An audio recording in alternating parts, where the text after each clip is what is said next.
starting in 5 seconds.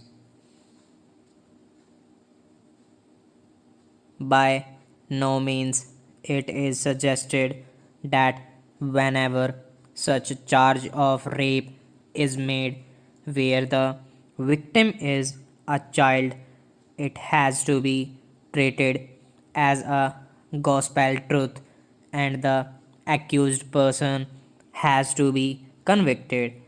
We have already discussed about the manner in which testimony of the prosecutrix is to be examined and analyzed in order to find out the truth therein and to ensure that deposition of the victim is trustworthy.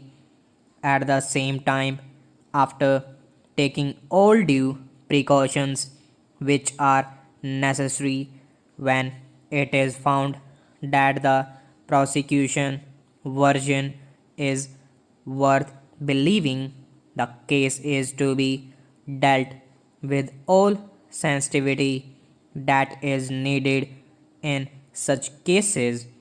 In such a situation, one has to take stock of the realities of life as well. Various studies show that in more than 80 cases of such abuses, perpetrators have acquaintance with the victims who are not strangers. The danger is more within than outside. Most of the time, acquaintance rapes when the culprit is a family member are not even reported for various reasons not difficult to fathom. The strongest among those is the fear of attracting social stigma. Another deterring factor which many times prevent such victims or their families to lodge a complaint is that they find whole process of criminal justice system extremely intimidating, coupled with absence of victim protection mechanism. Therefore, time is ripe to bring about significant reforms in the criminal justice system as well. Equally, there is also a dire need to have a survivor centric approach towards victims of sexual violence, particularly the children, keeping in view the traumatic, long lasting effects on such victims. After thorough analysis of all relevant and attendant factors, we are of the opinion that none of the grounds on which the High Court has cleared the respondent has any merit.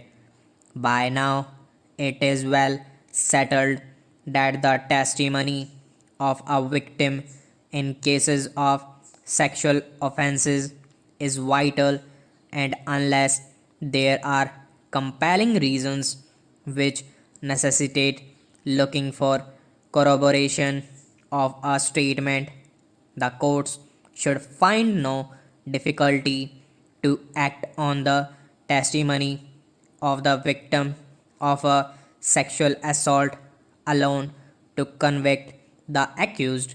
No doubt her testimony has to inspire confidence.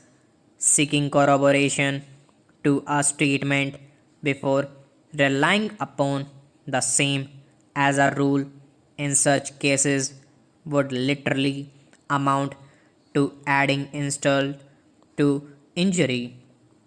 The deposition of the prosecutrix has thus to be taken as a whole.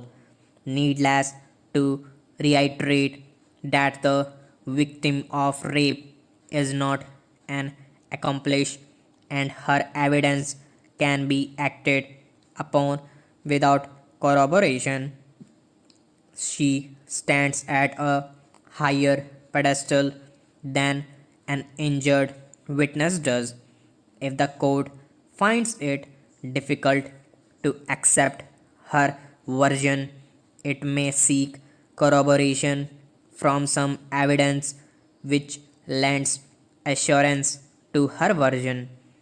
To insist on corroboration, except in the rarest of rare cases, is to equate one who is a victim of the lust of another with an accomplice to a crime and thereby insult womanhood.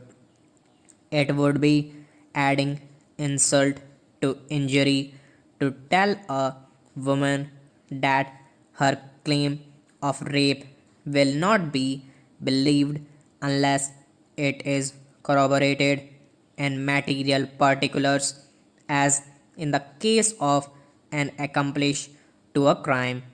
Why should the evidence of the girl or the woman who complains of rape or sexual molestation be viewed with the aid of spectacles fitted with lenses tinged with doubt, disbelief, or suspicion? The plea about lack of corroboration has no substance. From the evaluation of the prosecution material discussed above, it is abundantly clear that the evidence brought on record contains positive proof, credible sequence of events, and factual truth linking the respondent with rape of the prosecutrix and had criminally intimidated her.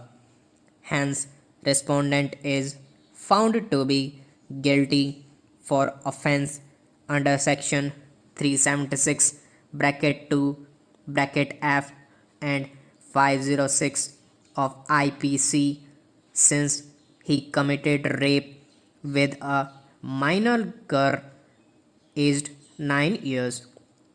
It is pertinent to point out at this stage that at the time of deposition of the prosecutrix in the court, the trial court had an opportunity to see her demeanor. Stop.